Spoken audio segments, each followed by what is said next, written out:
예레미야 말씀을 우리가 11번째로 살펴보고 있습니다. 두 주째, 세 주째로 이제 예레미야 말씀을 보고 있는데, 이렇게 긴 말씀을 읽다 보면 이 맥락을 따라가는 것이 중요하다라고 싶습니다.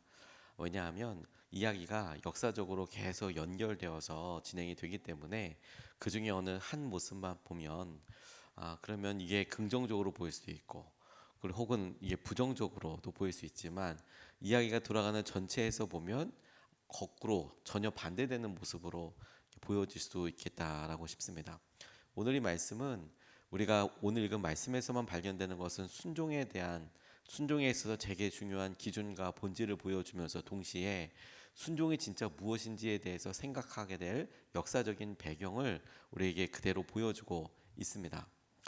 오늘 본문 말씀의 내용 자체는 굉장히 단순해 보입니다. 사람들이 와서 물었다라는 이야기이지만, 정작 이 요하난과 그의 일행들, 무리가 와서, 온 이스라엘 백성들이 와서 예레미야에게 이야기하게 되는 과정에는 아주 특별한 역사적인 배경이 있습니다.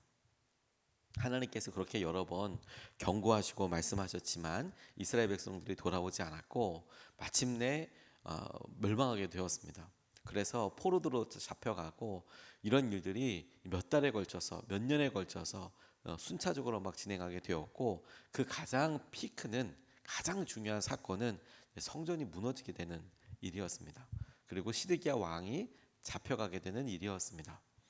시드기야 왕이 잡혀가고, 그리고 이 바벨로니아 사람들이 그곳을 다스리라고 그달리아라고 하는, 그달리아, 세 번역에는 그렇게 나와 있고 개역 개정판에는 그다랴라고 이제 세 글자로 나와 있는데, 그달리아라는 총독을 세웠습니다. 그리고 그로 그 이스라엘 땅을 다스리도록 그렇게 맡겨놓고 갔습니다. 그러니까 우리가 잘 알고 있는 유력한 사람들 싹 다 잡아간 상태이고요. 근데 이 그달리아는 사람들의 말과 뭐 이런 굉장히 좀 낙관적인 사람이었던 것 같습니다. 여러 모반과 혹은 암살의 그 어떤 의도가 보인다, 이걸 알았음에도 불구하고 별로 준비하지 않고 그럴 리가 있느냐라고 하다가 이스마엘이라는 사람들의 일행에 의해서, 이스마엘과 10명의 그의 부하 일행들로 인하여서 암살을 당하게 돼요. 식사하는 자리에서. 그리고 이 이스마엘이 급하게 도망가려고 합니다. 그런데 또 안타까운 것은, 그렇게 도망가다가 하루 정도 다음 날에 성전에서 예배하겠다, 이스라엘에 찾아와서 예배하겠다라는 사람들을 또 만나게 됩니다. 그러니까 이스마엘이 어떤 그들이 갖고 있었던 돈 때문인지, 뭐 목적이 명확하게 나타나 있지 않지만, 그들을 자기가 죽였던 그 그달리아를 만나는 것이 어떠냐 이렇게 회유해서 데리고 가서 또 다 죽여버려요.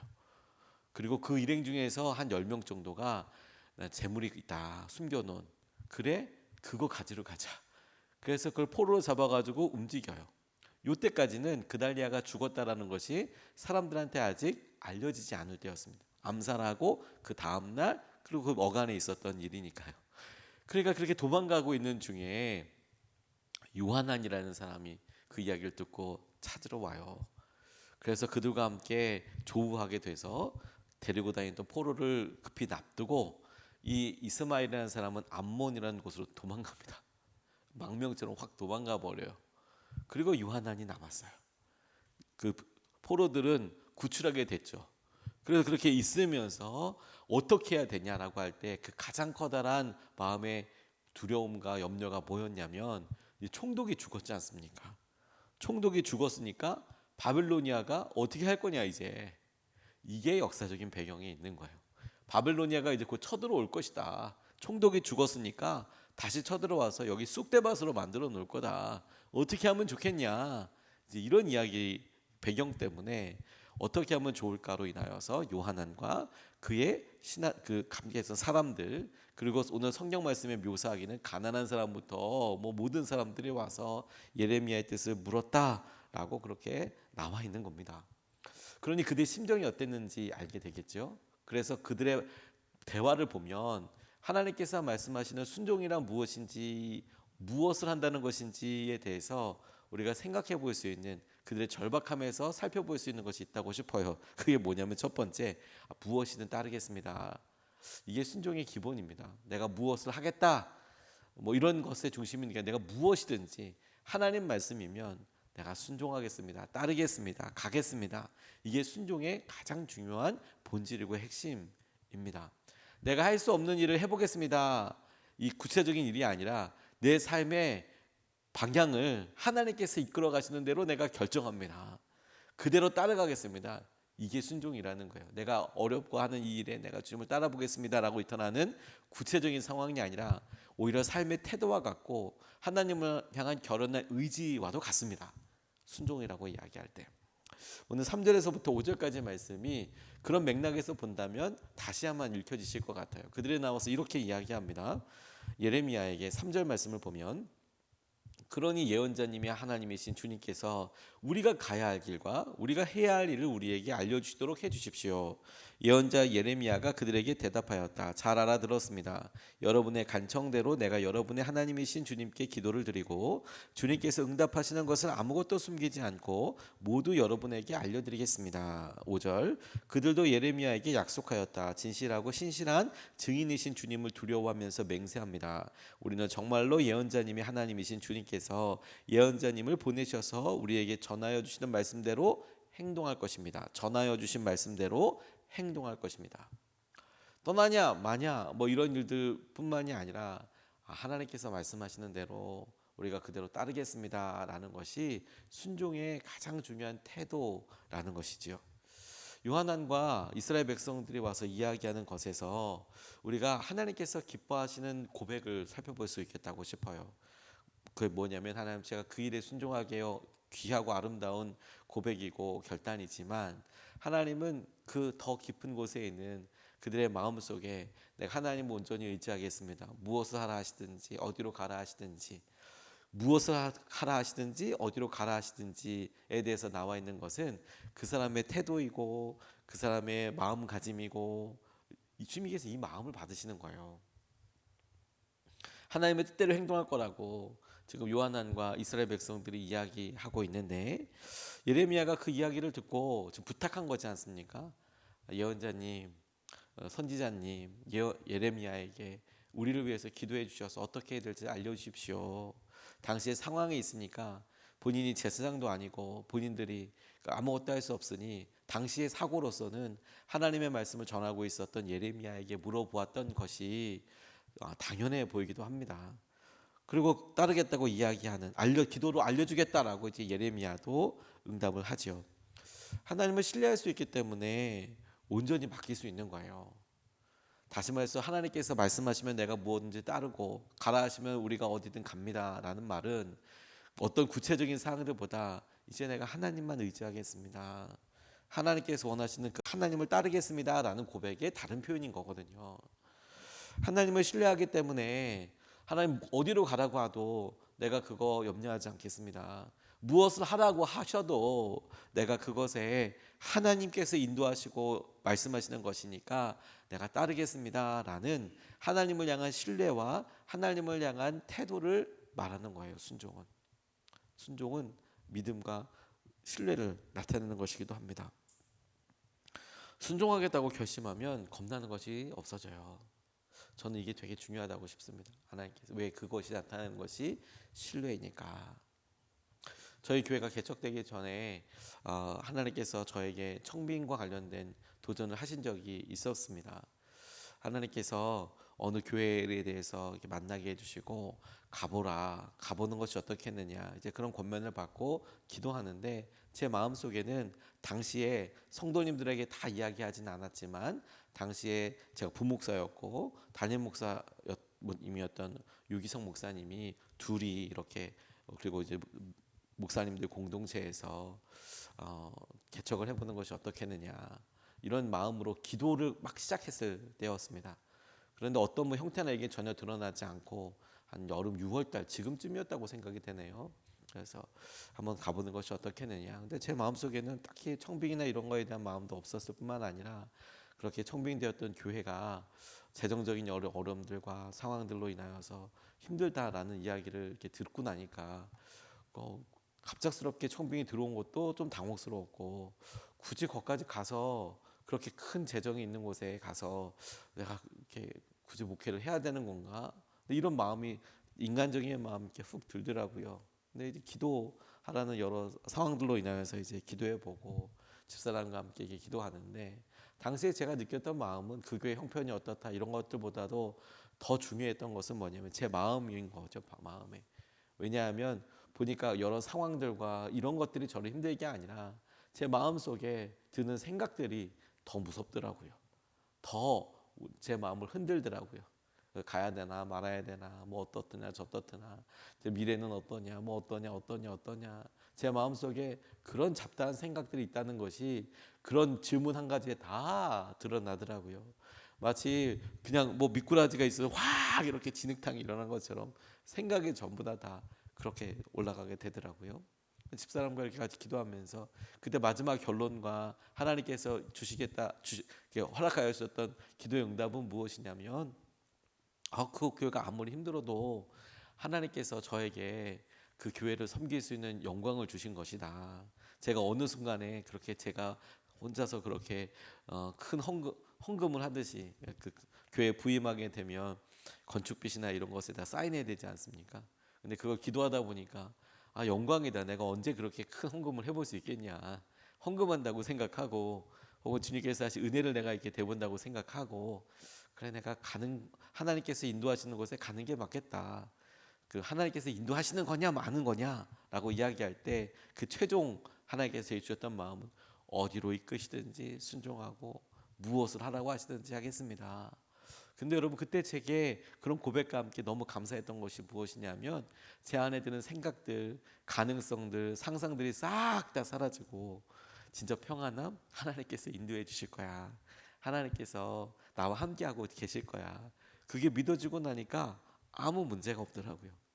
아무런 뭐 질문거리도 정말 평안해지고 기대하게 되고 감사하게 되더라고요. 빚이 많아도 제가 100년 동안 갚아도 안 될 만한 그런 빚이었는데도 감사하더라고요. 근데 뭐 그 다음에 보니까 하나님께서 인도하시고 이끄실 때 보니까 이쪽 저희 교회 쪽에서는 우리 목사님 다 보내자고 다 결정이 되고 그랬는데, 그쪽 교회에서 저를 안 받았어요. 그래서 뭐 여러 상황들이 있었죠. 그 교회의 사정이 또 뭐 그렇게 돼서 그렇게 뭐 여러 어려움들이 있었습니다만, 저는 되게 귀한 경험이었던 것 같습니다. 무엇이든지 순종하겠습니다. 그러니까 제 마음의 의심도, 제 마음의 염려도, 불안도 다 사라지고, 그게 믿음이고 그게 신뢰인 거구나. 그리고 그렇게 반응하고 냈더니 하나님께서 갑자기 여러 이끄심과 상황들 가운데 개척의 준비와 또 기도하게 하시고 하나님이 하신 은혜들로 통해서 우리 오늘 예수님의 사람들에게 오게 된 것 아닙니까? 우리에게 이 순종하겠다, 무엇을 하라고 하든지 어디로 가라고 하든지 순종하겠다라는 결단이 너무 중요하더라. 오늘 이 요한안의 일행들이 그렇듯이요. 두 번째로 근데 같이 기도할 것이 바로 이 역사적인 사건 때문에 일어나는 배경 하나가 중요합니다. 그게 뭐냐면 여러분, 이렇게 여러 일이 있을 때 예레미야가 마지막에 계속 전했던 말씀이 무엇이냐? 떠나지 마라. 예루살렘에 있는 사람들 잡혀가고 포로로 가지만 하나님께서 여기 회복시켜 주실 테니까 여기 남아라. 이게 또 여러 번에 걸쳐서 선포된 말씀이었어요. 이미 선포된 말씀이었어요. 그런데 그들이 이렇게 예레미야의 말을 듣고 나서 어떤 행동을 했는지가 또 중요해요. 실제로 오늘 본문 말씀은 좀 계속 이어집니다. 그래서 기도를 응답받아서 예레미야가 전해주고, 예레미야가 전했던 말에 이 사람들이 어떻게 행동하는지까지가 쭉 이어지게 돼요. 그래서 또 예언이 이어지거든요, 이 사람들 통해서. 오늘 6절 말씀만 보면 이렇게 나와 있어요. 우리가 예언자님을 주 우리의 하나님께 보내는 것은, 기도해달라고 보내는 것은 그분의 응답이 좋든지 나쁘든지 간에 우리가 그 말씀에 순종하려 하기 때문입니다. 주 우리 하나님의 말씀에 순종하면 우리가 복을 받을 것입니다. 아멘이죠. 당연하죠. 기쁨이죠. 그렇죠. 하나님께서 말씀하시는 말씀도 분명히 그렇죠. 이 6절 말씀이 틀린 말씀이 아니라 그들이 잘 알고 있어요. 내가 뭐든지 하나님의 뜻대로 하는 것이 제일 좋을 것 같습니다. 우리 모두에게 복이 될 것입니다. 다 알고 있다는 말입니다. 그런데 너무 안타까운 게 뭐냐면 여러분, 실제로 요한왕과 그를 따르던 백성들은 이 말에 순종하지 않아요. 10일 지난 다음에 예레미야가 왔어요. 그리고 기도하는 건데 이들의 의도를 알아차렸어요. 이들이 물어나 본 거구나. 그리고 듣고 나서 이스라엘로 도망갈 거구나. 도망가겠구나. 알았어요. 그래서 그들에게 이어지는 너희들 여기 땅에 남아야 산다. 가면 잡혀온다. 죽을 수도 있다. 이제 그런 예언들이 이제 이어지게 됩니다. 안타까운 접점이죠.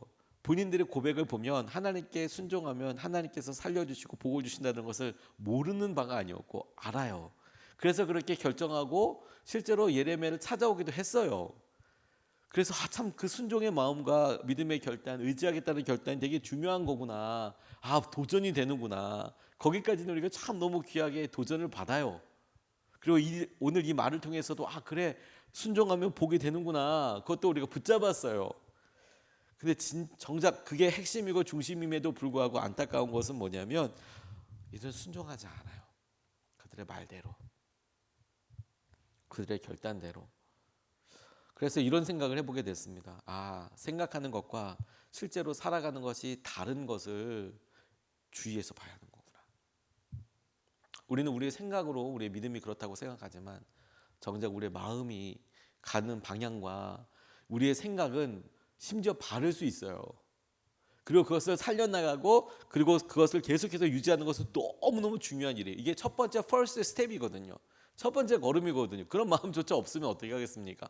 근데 뭐냐면 그렇다고 해서 순종의 모습은 아니에요. 사실 하나님을 믿는다면, 신뢰한다면 그러면 그 말씀을 막 붙잡고 한 걸음 내딛는 데까지예요. 내딛는 데까지. 그냥 드러나 보자, 그냥 그렇게 해보자라는 것으로 마음이 결정되거나 그렇게 되는 것은 아닙니다. 그게 역사적인 사건을 통해서 발견하게 되는 중요한 진리라고 싶어요. 예레미야는 하나님께서 이들이 이집트 내려간다고 하는 것을 알았거든요. 그래서 하나님의 말씀대로 그대로 전해요. 근데 이들은 자기의 생각대로 합니다. 이게 안타까운 거죠. 마음에 그런 도전을 주셨으면 여러분 우리는 순종까지 당연히 해야 되지 않겠습니까? 하나님께서 그런 마음을 주셨으면 그게 복이고 그렇게 살아가는 것에 있어서 여러 가지 것들이 하나님께서 주신 분명한 고백대로 우리 한 걸음 나아가는 거, 이거 너무 중요한 거예요. 어느 때든지 여러분 우리의 마음을 흔들어 놓을 수 있을 만한 일들은 만날 법하지 않습니까? 우리의 세대적인 시기, 우리가 60대면 70대면 혹은 50대도 40대여도 우리가 만날 때 그때 생각해야 될 고민거리와 상황들을 피할 수는 없겠지만 근데 그때에도 변함없이 우리가 붙잡을 수 있고 의지할 수 있는 분은 영원하신 하나님밖에 없거든요. 그분의 말씀밖에 없거든요. 그러니까 그걸 붙잡는 훈련과 붙잡는 우리의 믿음의 경험들이 우리에게 꼭 필요한 것이죠. 그때마다 드러나 보자, 내 마음대로 해보자, 하나님 뜻은 뭔지 보지만 나는 이렇게 간다 해보면 여러분 결국에 하나님께서 하실 은혜와 감각들을 완전히 다 잃어버리게 됩니다. 그리고 하나님 말씀대로 살지도 못해요. 그리고 오늘 본문 말씀의 역사적 요한과 그의 사람들 엄청나게 고초를 당합니다. 오늘 여러분 하나님께서 우리에게 순종에 대한 모습을 잘 보여주시고 그리고 그들의 역사적인 결론을 통해서도 또 하나 이렇게 증거해 주는 것을 통해서 오늘 하나님만 의지하고 따라가서 주님께서 마음을 통하여 고백을 통하여 누리게 되는 복과 은혜를 누리게 되는 하루 되시기를 주님의 이름으로 축복합니다. 두 가지 말씀을 같이 나눴습니다. 순종이란 요한안이 그렇게 살았다고 해서 그들의 말이 틀린 건 아니에요. 그리고 여전히 그들의 말과 행동에서 나오는 순종의 본질과 도전은 우리에게 그것 자체로 되게 중요하다고 싶습니다. 그걸 온전히 하나 붙잡아야 되고 두 번째 그런데 그들의 행동에서 보여주는 안타까움도 우리가 보고 교훈을 얻어야 된다고 싶어요. 사실 요한뿐만이 아니라 여러분 우리가 믿음의 선배들을 봤을 때 안타까운 모습을 보이죠. 그들의 말이 참 귀해서 따랐는데 그들의 행동이 나중에 너무 안타까운 거예요. 그러면 그들의 행동으로 인하여서 그들이 했던 말과 보여주었던 고백들이 다 틀린 겁니까? 그건 아닐 거예요. 그들이 보여주셨던 어떤 절박하고 깊은 믿음의 순간은 아마도 하나님께서 분명히 역사하신 것이 맞을 거라고 저는 그렇게 생각합니다. 하지만 그것을 붙잡되 그들의 행동을 통하여서 하나님, 우리 하나님을 더 붙잡고 나아가겠습니다. 이게 필요한 거겠죠. 이것을 붙잡고 두 번 나눠서 기도하겠습니다. 첫 번째로 하나님에 대한 갈망과 은혜를 회복하게 하시고 사랑으로 인도해 달라고 첫 번째로 기도하고 싶습니다. 여러분 우리를 살리실 분이 하나님밖에 없습니다. 요한안이 그렇게 생각한 것은 하나님의 정말 뜻인 것 같아요. 하나님에 대한 갈망과 은혜를 회복하게 해 주십시오. 사랑으로 인도해 주십시오. 하나님께서 이끌어주시는 것을 보게 하여 주시고 오늘도 그 기대로 우리를 이끌어 가지고 이렇게 안 하면 두렵고 뭐 벌 받을 거고 그렇기 때문에 무서워서 따르는 게 아니라 하나님 사랑하기 때문에 우리가 이 길을 가게 해주시고 하나님 갈망과 은혜를 하나님 사랑하기 때문에 회복하며 그 관계를 깊이 나아가게 하여 주십시오. 첫 번째로 같이 함께 기도하시겠습니다.